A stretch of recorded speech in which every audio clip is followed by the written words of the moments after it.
예수님께서는 하늘 영광 보좌를 버리시고 낮고 천한 이 어두움의 땅으로 마구간의 구유에 오셔서 결코 길지 않는 33년의 삶을 사시면서 그 가운데 공생의 3년 동안 시작과 나중을 온전하게 사역을 감당하시고 마지막에 최후 승리는 골고다 위에서 십자가를 짊어지시고 십자가에서 우리 모든 죄와 허물과 저주를 멸하시는 사역의 최후 승리가 되게 하셨습니다. 오늘 우리가 불렀던 찬송가 150장에도 그 내용이 담겨져 있습니다. 최후 승리 얻을 때까지, 갈보리산 위에 최후 승리를 얻을 때까지 주의 십자가 사랑하리. 이 찬송가도 바로 그와 같은 것이 있는데, 예수님의 최후 승리는 십자가 위에서 완전히 죽으심으로 우리 모든 죄와 사망과 저주를 완전히 멸해버리시고 우리를 구원하시고 하나님의 자녀로 살게 하신 것입니다.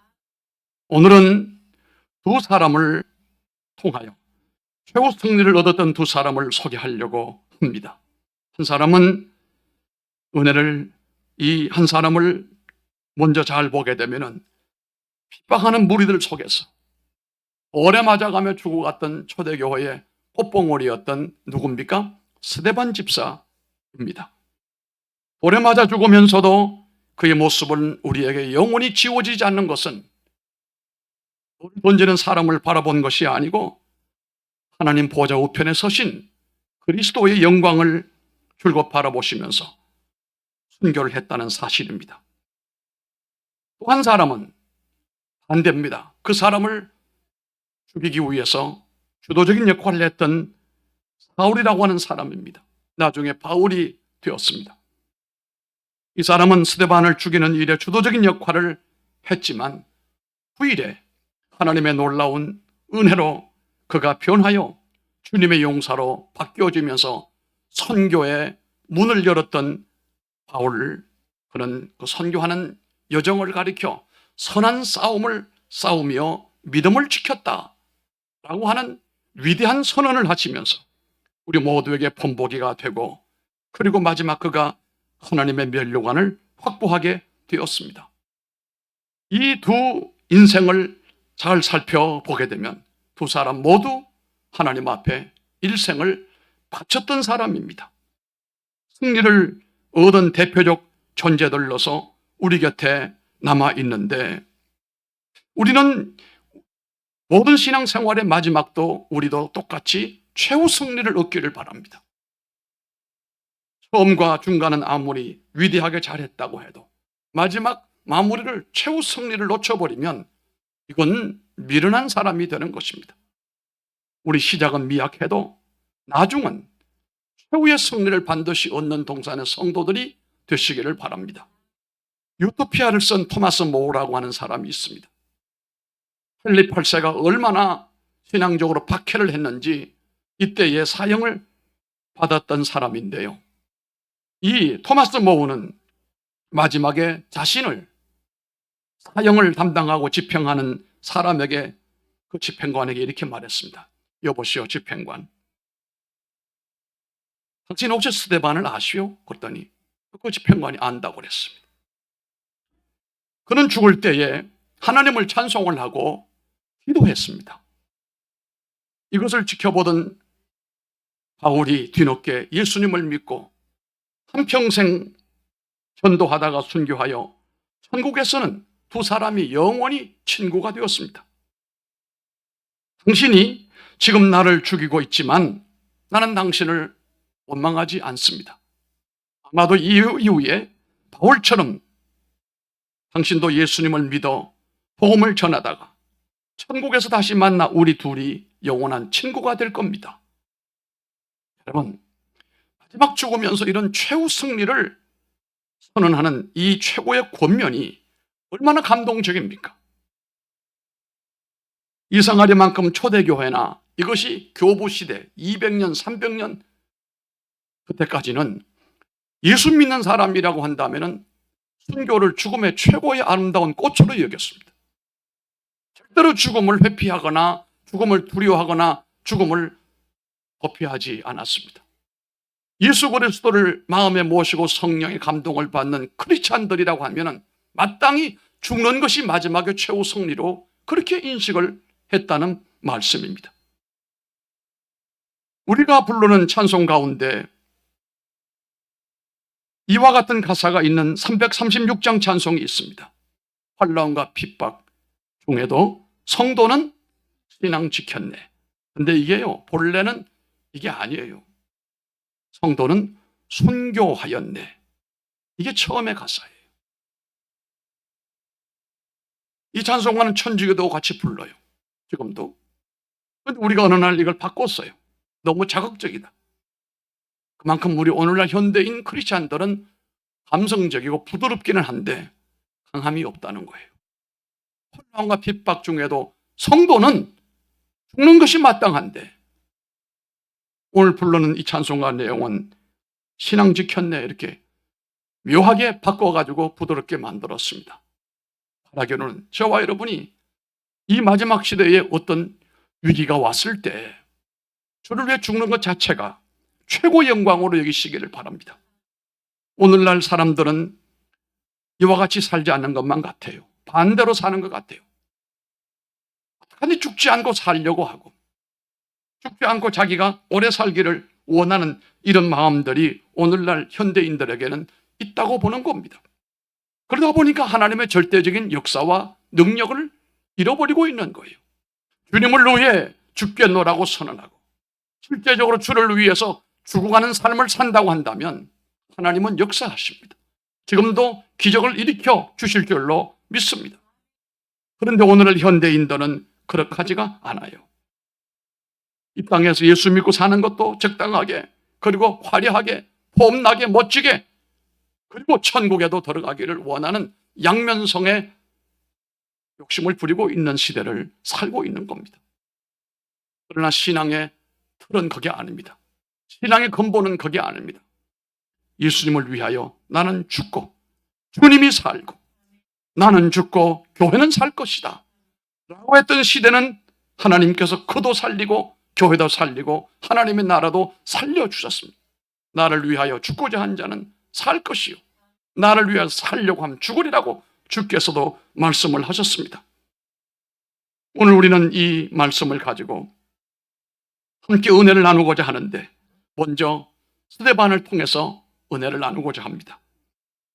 사도행전 7장 55절로 56절에 보면은 스데반이 최후의 우리들에게 주는 강력한 포스가 있어요. 스데반이 성령 충만하여 하늘을 우러러 주목하여 하나님의 영광과 예수께서 하나님 우편에 서신 것을 보고 말하되 보라 하늘이 열리고 인자가 하나님 우편에 서신 것을 보노라 그랬습니다. 스데반 집사는 이렇게 고견한 믿음으로 하나님만 바라보고 고난과 역경 중에도 세상을 바라보지 않고 하나님만 주목을 하며 살아왔습니다. 이것이 바로 최후 승리를 얻기 위한 중요한 방법 가운데 첫 번째라 볼 수 있습니다. 나를 미워하고 헐뜯고 내게 돌을 던지는 사람들을 보지 않았습니다. 그런 가운데도 그는 하나님을 바라보았습니다. 자기를 향하여 돌 던지는 사람을 향하여 너희들이 뭘 아느냐? 왜 나를 이유 없이 핍박하는 거냐? 너희들은 나중에 큰 벌을 받을 줄 알아라. 이렇게 말하지 않았습니다. 스데반은 오직 7장 59절에 보면은 주님만을 바라보면서 주님께서 하신 그대로 본받아 가는 것입니다. 주 예수여 내 영혼을 받으시옵소서. 주여 이 죄를 그들에게 돌리지 마옵소서. 60절에 보면 그렇게 말씀을 합니다. 여러분 이것을 어디서 많이 보지 않았습니까? 이것은 예수님이 마지막 십자가에 못 박힐 때 자기를 향하여 못을 받고 창을 찌르고 있는 로마 병정이나 자기를 죽이려고 하는 사람들에게 대하여 하나님께서 주여 이 죄를 그들에게 돌리지 말아달라고 하지 않았습니까? 이것을 스데반이 본받았습니다. 모방했다 이 말이에요. 여러분 우리는 스데반을 볼 때에 예수님을 모방하고 살아갔지만 그는 가짜가 아니에요. 진짜였습니다. 모방도 두 종류가 있는데요. 모방하여 그렇게 닮아가서 그렇게 되는 사람이 있는가 하면 껍데기만 그렇게 모방해서 그런 것처럼 보이지만 속은 전혀 그게 아닌 경우도 모방이에요. 다시 말하면 속과 같이 완전히 닮아가버린 이런 모방은 완전한 모방인데 이게 스데반의 모습이라 이런 말씀이에요. 누가복음 23장 46절에 보면 예수님이 아버지여 아버지여 이 영혼을 아버지 손에 부탁하나이다. 또 누가복음 23장 34절에 보면 아버지여 저들을 사하여 주옵소서 자기들이 하는 것을 알지 못하니이다. 이 얼마나 위대한 모방을 스데반이 했는지, 얼마나 완벽하게 예수님을 닮았는지를 우리가 보게 되는 겁니다. 마지막 우리가 숨 넘어갈 때 그 모습이 정말로 내가 하나님을 향한 믿음의 표현이에요. 여러분 기도 많이 하셔야 되는 것은 우리가 마지막에 숨 넘어갈 때 어떤 이는 그때 절호의 찬서인데도 불구하고 자녀들에게 믿음의 유언을 한마디도 못 남기고 가는 사람이 있어요. 그래서 숨 쉬는데 헐떡거리다가 그냥 그렇게 가는 사람도 있어요. 더 나아가서 어떤 사람은 예수님 당신을 위해 죽으심을 믿습니까? 당신 이 시간에 죽으면 천당 갈 줄로 믿습니까? 라고 왔을 때 예라고 시원하게 말 못하는 사람도 있다 이 말이에요. 이것은 목사님들에게도 마찬가지이다 이 말이에요. 나이 많은 목사님들만 모시고 계시는 어떤 목사님이 있는데 그분들 가운데 치매에 걸린 분들은 예외예요. 치매에 걸려있는 분들은 자기의 인지 구조가 정상으로 작동되지 않기 때문에 그건 병이고, 그게 아닌 사람은 마지막에 숨 넘어갈 때 뚜렷한 신앙 고백을 할 줄 알아야 됩니다. 나는 지금 주님이 부르시는 천국을 향하여 올라갑니다라고 하든지, 바울처럼 내가 이 모든 것은 다 이제 이루었으니 나를 위하여 면류관이 예비되어 있다고 한다든지, 아들, 딸 있는 가운데 믿음이 좀 작은 딸을 붙들고 따라 예수 잘 믿어 우리 천국에서 만나자 뭐 멋있게 한다든지, 아멘 좀 하세요. 그런 유언 한마디 못 남기고 물물물 하다 죽어버리면 되겠어요? 어떤 사람은 양양약 하다 죽는데 그 마지막 순간에도 약 먹고 뭐 살아서 뭘 하려고 합니까? 왜 죽음을 그렇게 두려워하며 또 마지막에 하는 그 신앙의 고백 한마디는 그가 뭘 믿었는가를 증명해주는 증명서류와도 같은 것이라고 볼 수가 있어요. 그래서 나이가 많으신 분들은 유언도 준비를 해놔야 됩니다. 오늘 우리는 스데반을 볼 때 예수님을 깊이 닮았습니다. 마지막 죽을 때 그가 했던 말이나 그의 모습을 보게 되면 예수님의 모습과 너무도 닮았단 말이에요. 예수님의 마음을 닮았고 행동도 닮았습니다. 여러분 우리도 그렇게 닮아가기를 바랍니다. 스데반의 태도도 얼마나 깨끗했는지 너무 깨끗합니다. 저는 스데반을 생각해 볼 때 시인 윤동주 시인을 떠올리게 되어요. 그가 나이 20에 일본에 유학 중에 항일운동을 하다가 체포되어 해방을 얼마 두지 않고 안타깝게 죽음을 맞이했던 사람 아닙니까? 그것도 옥중에서 세상을 떴는데 이 완악한 일본 사람들이 그 시체가 어디 있는지도 지금 모르고 있습니다. 그런데 윤동주, 그의 삶은 한편의 아름다운 시가 되었어요. 우리 곁에 남아있는 시 중에 이런 말이 있습니다. 죽는 날까지 하늘을 우러러 한 점. 무엇이요? 부끄러움 없기를 잎새에 이는 바람에도 나는 괴로워했다. 바로 이것입니다. 하나님 앞에 부끄러움 없이 죽는 날을 맞겠다면서 조그만 바람에도 괴로워하며 마음을 바르게 하려고 하늘을 우러러 보는 이 젊은 신앙 있는 청년. 그는 자신의 시처럼 그렇게 살다가 그렇게 하늘나라로 갔습니다. 별을 노래하는 마음으로 모든 죽어가는 것들을 사랑해야지. 그리고 나한테 주어진 길을 걸어야겠다. 오늘 밤에도 별이 바람에 스치운다. 위를 바라보는 것이 신앙인데요. 세상을 바라보고 땅만 바라보고 물질만 바라보는 것이 불신앙이에요. 간단히 말하면 위에 계신 하나님을 바라본다는 뜻이 바로 안드로포스라고 하는 말인데요. 안드로라고 하는 말과 포스라고 하는 말이에요. 포스는 우리가 말하는 대로 바라본다 이 말. 안드로 위를 바라본다. 인간을 헬라어로 안드로포스라고 한단 말이에요. 하나님을 바라보면 그 사람은 진정한 하나님의 사람이요. 하나님을 저버리고 세상만 바라보고 세상 출세를 위하여 목숨을 거는 사람은 이건 분명한 어둠의 자식입니다. 오늘 우리가 주의를 지켜 주님 앞에 나온 것도 안드로포스입니다. 하늘을 우러러보고 주 앞에 나온 사람들입니다. 인간이 위를 쳐다보고 살면 절대로 절망하거나 원한으로 인하여 인생을 포기하지 않습니다. 저는 요즘에 이 자살을 위해서 좀 더 진일보하고 있습니다. 법인을 하나 지난주에 냈습니다. 앞으로 은퇴를 하게 되면 좀 더 이 일을 전문적으로 감당을 하기 위해서 법인을 하나 만들었어요.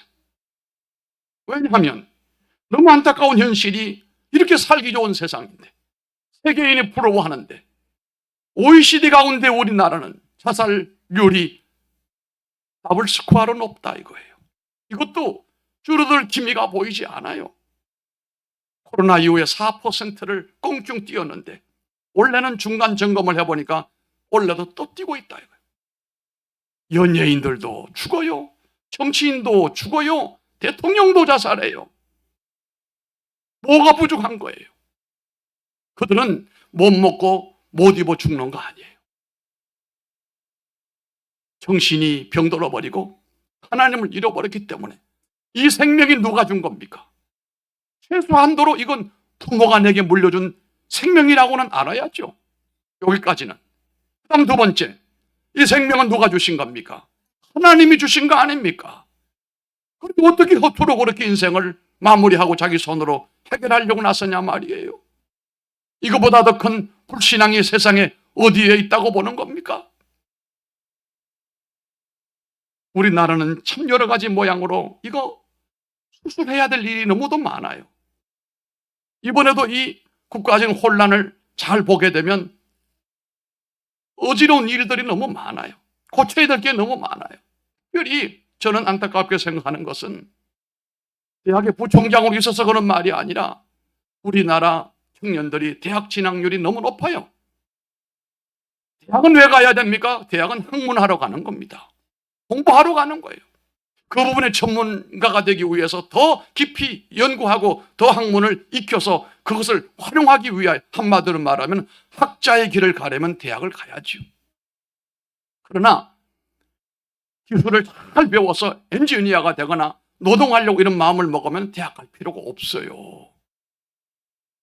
이번에 우리 시골의 장조카 한수 집사인데 아들이 군인을 대학을 갔나 싶어서 물어봤더니 전 얘는 지금 대학 안 가고 그냥 원래 쉬면서 군인 가려고 그래요. 군인 가서 본인이 생각해서 대학을 가기를 원하면 거기서 판단하고 그렇지 않으면 자기가 하는 일을 잘 배워서 아버지 하는 일을 본받으면 좋겠다고 했더니 아들이 그렇게 하라고 그러더래. 너 잘했다고 그랬어요. 정말 공부하려고 마음을 먹고 공부에 올인하기를 원하면 대학 가야 돼요. 대학만 갑니까? 박사가 돼야 돼요. 우리나라에 80% 박사가 쉬고 있다는 건 여러분 아시죠? 박사가 일할 줄 알아요? 박사 일 안 합니다. 굶어 죽어도 일하지 않습니다. 달라고만 하지 막 달라 말이야. 이거 정부에겐 짐이 되는 거예요. 이 교육 개혁을 해야 돼요. 교육부를 없애버리든지 대학을 다 문 닫아버리든지 뭔가 방법을 만들어 새롭게 개편을 해가지고 정말 공부할 사람들은 정부가 공부할 수 있도록 밀어주고 그렇지 않으면 기술을 배워 일하게 만들고 노동하면 얼마나 좋아요. 이러면 자살률이 높지가 않아요. 85%가 대학을 갔는데 거기 나온 사람들은 절대로 노동하러 가지 않아요. 굶어 죽어도 노동하러 가지 않아요. 제3세계 사람들이 한국에 많이 와요. 한 달 300만 원만 주면 자기 고향에서 일하는 것보다 3배, 4배 많이 받는 거예요. 원래 우리 대학에도 외국인 학생을 1000명을 받았어요. 그 학생들 가운데 공부만 하러 오는 게 아니에요. 뭐라고 하냐니 공부도 배워서 우리나라 가서 지도자 되는 것이 목적이고요. 여기서 알바해가지고 집에 가서 집 사가지고 잘 사는 게 목적이고요. 그래서 그들에게 우리 교육은 뭐냐 하면은 여기서 돈도 벌고 학문도 배웠어. 어려운 사람을 도와주고 선교하는 사람이 돼야 된다 너희들. 이게 이제 맞아 떨어지게 된 거예요. 1000여 명이 외국인 학생들이 돌아와 있어요. 한국 학생들은 대학을 졸업하고 난 다음 일하지 않으려고 합니다. 자기가 원하지 않는 일은 하지 않아요. 그리고 정부에게 도움을 요청하는 거예요. 병들어 가는 거예요. 우리나라에 지금 히키코모리라고 일본 말로 은둔 청년들이 50만 명이 있어요. 이 젊은이들은 대학을 나왔습니다. 그렇지만 직장 가지 않아요. 바깥에 사회활동하지 않아요. 틀어박혀 있는 거예요. 이것만 하는 거예요. 이것만. 이건 뭐예요 이거? 네. 그리고 있어요. 유튜브 중독자예요. 그리고 사회 불평 불만자예요. 국가와 사회가 자기에게 뭘 잘못했습니까? 자신들이 원하는 것이 이루어지지 않는다고 해서 전부 대통령한테, 정부 국가에다가 원망을 하고 부모한테 원망을 하니 그게 제대로 돌아가겠습니까? 안타까운 일이 아닐 수가 없는 것이죠. 스데반은 그렇게 살지 않았습니다. 세상을 바라보게 되면 원망할 일이 많이 있지만 하늘을 바라보고 사는 사람에게 원망할 거 없어요. 심지어 자기를 향하여 돌을 쳐서 죽이려고 하는 사람에게도 원망할 거 없어요. 이상하게도 원망하지 않습니다.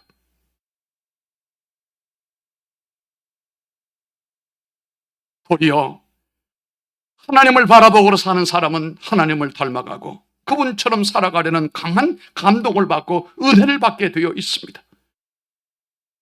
또한 잡다하고 속상하고 잠 못 들게 가슴 아프게 했던 사람들마저도 그 사람들을 원망하지 않습니다. 주님 안에서 위로받고 치유받아서 해결합니다. 주님과 더불어 승리를 얻게 될 줄 믿습니다. 최후 승리를 얻으려면 세상의 일들을 용서하고 하늘을 우러러 오직 구원의 예수 그리스도를 바라보며 살아가는 것입니다. 이것이 스데반을 승리하게 만드신 하나님의 위대한 방법입니다. 동산의 모든 성도들이나 저는 이 땅에서 정말 아름다운 성전을, 예배당을 건축해 놓고 이곳에 와서 살고 있지만 처음에는 조금 서운한 마음도 있고 했지만 저는 지금 전혀 그런 마음이 없습니다. 여러분들에게도 그렇게 되기를 바랍니다. 두 번째는 바울입니다. 바울은 스데반처럼 고고하게 하늘을 바라보고 원수를 용서하면서 순교할 수 없었어요. 그런 젊은 날 예수님 핍박의 선봉장에 섰던 사람입니다. 스데반이 복음을 전할 때 그를 무시하고 조롱하고 그 사람을 죽이는 일에 주동적인 역할을 했던 사람이었습니다. 그러기에 그는 최후 승리를 위하여 자기 자신을 여러 사람을 위한 제물처럼 바치겠노라고 했습니다. 여기 오늘 6절 말씀에 전제처럼 내가 바치겠다고 했지요. 이 전제는 뭐냐고 하면요, 모든 제사를 다 드리고 난 다음에 마지막에 기름을 부어서 그 제사를 마무리하는 냄새를 내는 제물인데 내가 그것이 되겠다는 거예요. 나는 스데반처럼 고고학적인 또 도도하게 그렇게 내가 하나님 앞에 설 수는 없다. 이 몸을 불살라서 마지막에 제물이 되어서 내가 하나님 앞에 바치겠노라, 이런 고백을 했습니다. 내 피와 생명을 쏟아 부어서 이 제물이 되겠다는 겁니다. 제물이 될 짐승은 흠이 없어야 하고 건강해야 합니다. 사도 바울은 이 제물이 되기 위해서 흠없는 삶을 살겠노라고 다짐했던 사람입니다. 건강하고 힘찬 군인같이 운동 경기하는 사람같이 그는 그렇게 살겠노라고 다짐을 했습니다. 그것이 제물을 받으실 하나님 앞에 드릴 수 있는 자신의 각오라고 믿었던 것입니다. 나는 선한 싸움을 싸우고 나의 달려갈 길을 마치고, 라는 말씀에서 군과 경기자가 얻을 상급을 거론하고 있고, 또 이어 8절에 보면 나를 위하여 의의 면류관이 예비되었으므로 하는 데서 최후 승리를 얻을 준비를 갖추고 있는 것을 보게 됩니다. 그는 두 가지 모습으로 주를 위해 살아갔는데, 첫째는 군인처럼, 군인은 나라를 위해 살다가 나라를 위해 죽는 것이 최고의 영광으로 여기는 사람들입니다. 이와 같이 그가 하나님의 나라와 그 나라의 왕이신 예수 그리스도를 위하여 자신이 해온 일, 마치 목숨을 바친 군인같이 그렇게 살겠노라고 다짐하고 있어요. 두 번째는 이 바울이 걸어왔던 그 수많은 복음 전파의 선교의 행로들을 보면 전하고 외치고 핍박받고 갇히고 매맞고 내쫓기기를 수없이 하고, 바울은 이 모든 것들을 뭐라고 했습니까? 따라하겠습니다. 신령한 싸움, 그렇게 여겼습니다. 모든 것을 영적 전투로 보았어요. 어찌 보면 오늘날 우리 국가 환경도 영적 전투예요. 선교도 영적 전투입니다.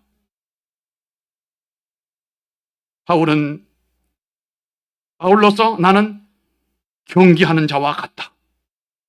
목표를 향하여 열심히 달리고 피를 흘려 그 면류관 쓰는 것이 운동하는 사람이 목적하는 바 아니겠습니까? 바울이 그렇게 살아갔어요. 최후 승리를 얻기 위해서는 달려갈 길을 달리는 운동 경기자의 자세가 참 필요한데요. 바울의 방법으로 최후 승리를 얻는 우리 모두가 되기를 바랍니다. 하나님 앞에 제물될 만한 모습이 되기 위하여 군인처럼 충성하고 경기자처럼 최선을 다하여 달려가는 그 방법을 통해서 우리도 그와 같은 마지막 최후의 승리를 얻는 성도가 될 줄 믿습니다. 우리 모두는 최후 승리를 얻기까지 십자가를 끊임없이 바라보면서 위에 계신 주 예수 그리스도를 따라가시기를 바랍니다. 마지막에 승리를 얻는 방법은 두 가지. 먼저 스데반의 방법인데 오직 죽는 그날까지 하늘을 우러러 세상의 것에 마음 두지 아니하고 돌 던지는 자들을 용서하는 것입니다. 그에게 예수님께서 일어나셔서 분명히 맞아주실 뿐만 아니라 이렇게 자기를 향하여 해코지하는 모든 사람들을 품어주고 그 사람들 탓하지 않고 하나님만 바라보고 나가는 사람에게는 하나님이 원수를 다 잠재워 버리십니다. 두 번째 방법은 바울의 방법이었습니다. 이전에 핍박자로 살았어요. 그는 정말로 주님 앞에 부끄러워서 고개를 들 수 없는 사람으로 살았습니다. 거역했던 사람이었습니다. 그런데 이제 변하여 새 사람이 되어 주님 앞에 좋은 군사가 되고 자신의 몸을 오직 주님 앞에 제물로 바치고자 하는 사람이 되었어요. 그래서 마지막 자신의 모습은 두 가지 모습이었습니다. 군인의 모습처럼 또 운동선수처럼 열심히 최선을 다하여 달려감으로써 최후 승리를 얻기를 원하는 모습이었습니다. 그래서 빛난 면류관 받기까지 천국의 피와 땀을 바치는 이런 삶이었습니다. 우리는 이 거룩한 땅에서 스데반같이 바울같이 살기로 작정하면 참 좋겠습니다. 이 양재동이 아무리 어둡고 아무리 거친 땅이라 할지라도 우리가 바울처럼 스데반처럼 산다면 주님으로부터 도우심을 입을 뿐만 아니라 주 앞에서 면류관을 얻을 수 있는 성도가 되리라고 저는 믿어 의심하지 않습니다. 기도하겠습니다. 아버지 하나님,